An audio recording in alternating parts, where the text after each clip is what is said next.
Are you tired of waiting for God to do something that He promised? I bet you are. We've all had that experience. Back in 2005, God spoke to me in a very personal and dramatic way, and He told me that the direction of my life was going to change, but there were a few things that I had to do to be prepared for that. So I immediately started that process. And some of these tasks were quite complicated and difficult. In fact, one of them took me 2 full years to complete. But in March of 2007, I finally completed the last hurdle, and I'd done everything that God asked me to do. And then I told Him, I've done it all. I'm waiting. I'm ready. And I've waited and waited, and I've waited ever since. And it's now been 7 years since God spoke to me, and nothing's happened. So you're right. It has been frustrating. And there's been many times when I wondered, did I hear right? Did I hear it at all? Or was it just something I ate the night before? So it's been frustrating. I'm sure you've had the same experience. But you know, my perspective on this frustration changed completely this month when my pastor was speaking about Joseph. And in Psalm 105 verse 19, it says that the word of the Lord tested Joseph. Well, if you remember in the story of Joseph, he had these amazing dreams that revealed that he would eventually become a leader and people, including his family, would bow down to him.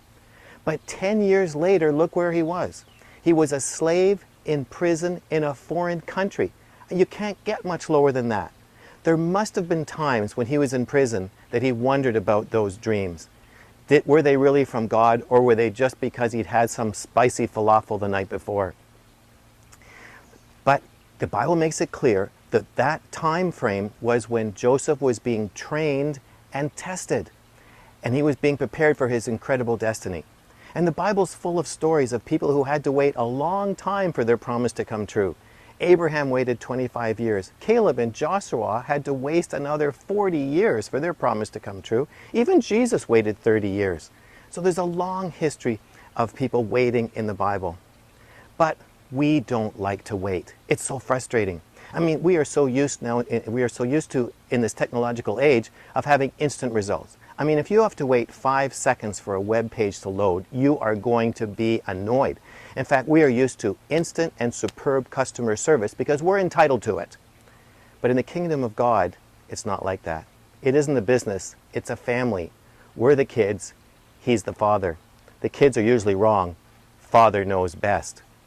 And the thing is that God feels that the journey is even more important than the destination. And God's never in a hurry.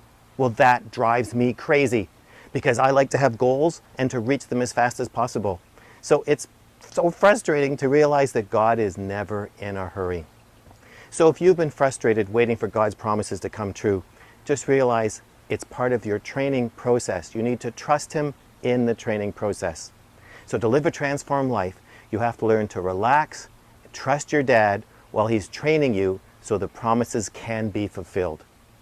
Now I want to hear from you. How have your long waits been rewarded in God's plan? Please leave your comments in the box below because we need encouragement. And if this is your first visit here, then you need to get my free self-assessment guide. And to do that, just subscribe to my weekly email newsletter by filling out the subscription form, which is always right there. And I'll talk to you again next week. But this week, trust Him. Don't be impatient.